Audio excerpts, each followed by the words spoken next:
Қарша қыз бен жеті ергежейлі. Ертеде өте мейірімді қарша қыз атты ханшайым өмір сүріпті. Оның сиқыршы өгей шешесі болыпты. Зұлым патшайым қарша қыз бойжеткен кезде сұлулығы өзінен асып кете ме деп іштей қорқатын. Сондықтан ол қарша қызға жыртық жамау киім кигізіп, сарайдың бір шабар шаруасын салып, күң етіп ұстайды. Зұлым патшайым сиқырлы анасы бар еді. Патшайым күнде айнаға бір сұрақ қоюды әдетке айналдырған. Сиқырлы айнам, айта ғой, бәрінен де сұлу кім? Сонда айна, бәрінен де сұлу деп, бәрінен де сен сұлу деп жауап қататын.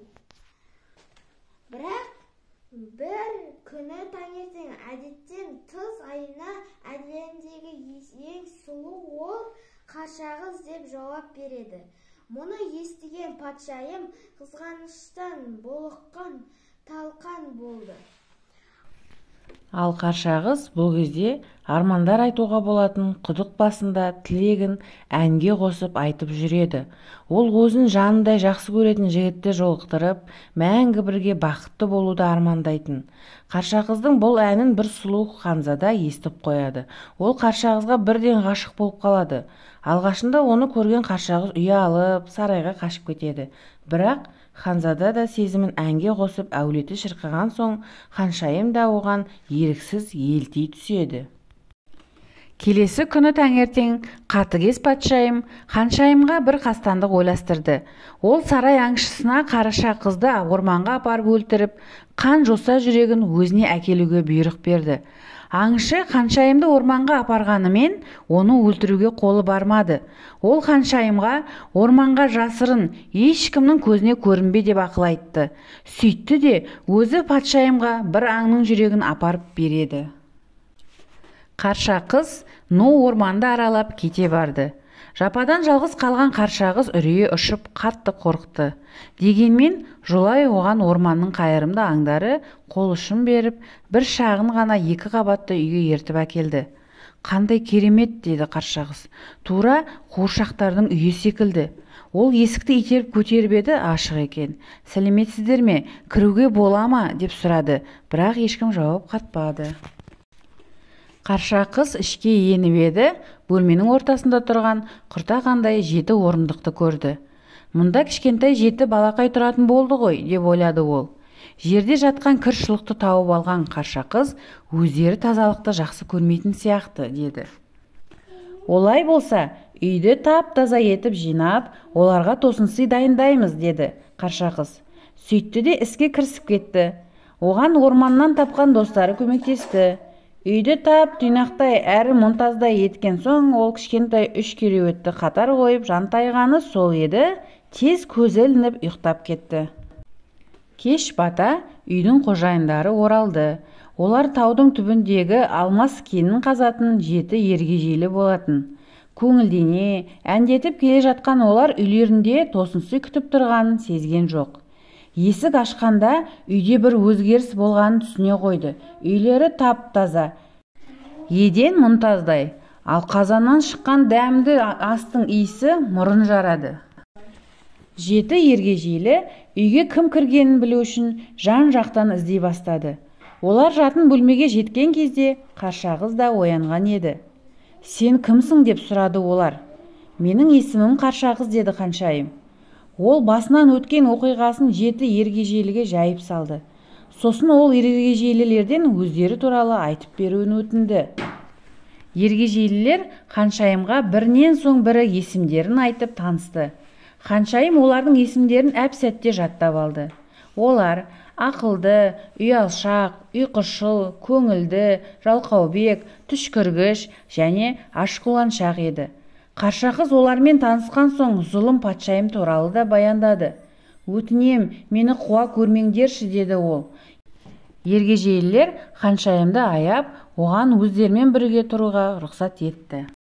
Сол күні үй іші ерекше көңілді болды. Үйден әуелеген ән естіліп, күміс күлкіге толды. Қарша қыз әзірлеген дәмді асты ішіп алған соң, ергежейлілер Ханшайымның құрметіне ән айтып би биледі. Қарша қыз бір сәт өзін бақытты сезінгені сонша зұлым патшайым туралы мүлдем ұмытып кетті. Ал бұл кезде патшайым өзінің сиқырлы айнасының алдына барып, әдеттегі жаттанды сұрағын қойған еді. Айнасы әлемдегі ең сұлу деп өзін атаудың орнына, оған әлемдегі ең сұлу қыз Қарша қыз, ол әлі тірі, ал сенің қолыңдағы доңыздың жүрегі деп жауап қатты. Патшайым ашудан түтігіп кетті. Сарай аңшысы оны алдаған екен. Ашуға булыққан патшайым тез арада баспалдақпен жер астына түсіп, қуыстағы қараңғы бөлмеге кіріп кетті. Онда оның сиқыр жазылған кітабы бар еді. Сол жерде ол бір дұғаны оқып, әрі бір улы қоспаны ішіп алып еді, қас қаққанша кәрі кемпірге айналып сала берді. Сосын қолына бір алманы алды да, оны қайнап жатқан қазанға малып алды. Мына уланған алманы бір тістесе болды, сұлу Ханшайым сеспей қатады деп қарқылдап күлді. Зұлым патшайымның бұл сиқырының күші Ханшайымды сүйген жігіті сүйсе ғана жойылатын еді. Келесі күні ергежейлілер жұмысқа кеткенде, кемпір кейпіне енген зұлым патшайым Қарша қызға келді. Орман жануарлары мен құстар Ханшайымның оны үйге шақырып кіргізгеніне қатты алаңдады. Олар бір қауіпті сезіп, ергежейлілерге хабар беруге жүгіре жөнелді. Патшайым алдап сулап Қарша қызға уланған алманы жегізеді. Бұл сиқырлы алма, бар арман тілегіңді орындайды. Тезірек тілек тілеп, жеп ала ғой қызым деп алдады ол. Қарша қыз алманы қолына алып, менің тілегім деп біраз үнсіз тұрды да, алманың шетінен тістеп алды. Сол ақ екен, ол еденге гүрс етіп құлады. Енді әлемдегі ең сұлу әйел менімін деп зұлым патшайым масаттанып. Патшайым үйден шыға салысымен ергежейлілер де келіп жетті. Олар оның соңынан орман ішімен тау асып қуа берді. Ал зұлым патшайым құз жартастардың шетіне әбден жеткенше жоғары қарай қаша берді. Ақыры барар жер басар тауы қалмай, патшайым шыңнан құлап өлді. Әбден сілесі қатып шаршаған ергежейлілер үйге оралып, ұйқыға кеткен Ханшайымды көріп, қатты қайғырды. Оның сұлулығы көз қарықтыратын еді. Ергежейлілер оған алтыннан кереует құйды. Күн артынан күн, ай артынан ай өтті. Ергежейлілер Ханшайымның оянуын ынтыға күтті. Бір күні орманда сымбатты ханзада серуендеп жүрді. Бұл сол баяғы құдық басында Қарша қызға ғашық болып қалған ханзада болатын. Ханзада сол күнгі кездейсоқ кездестірген ғашығын іздеп жүрген еді. Кенет ормандағы алаңнан ұйқыда жатқан Қарша қызды көріп, оны еңкейіп сүйіп алды. Бұл оның армандағы аруын алғаш рет сүюі еді. Кеудесін кере демалған Қарша қыз оянып, көзін қолымен оқалап ашты. Ханзада қуанғаннан оны қолына көтеріп алды. Мұны көрген ергежейлілер көңілденіп би биледі. Құстар сайрап, жан-жануарлар асыр салды. Көптен күткен қуаныш, Қарша қыз оянды. Ханзадамен бірге хан сарайына кетпес бұрын Қарша қыз 7 ергежейлімен қимай-қимай қоштасты.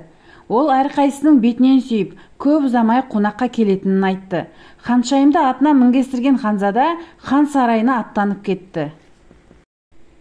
Олар бақытты да байқуатты ғұмыр кешті.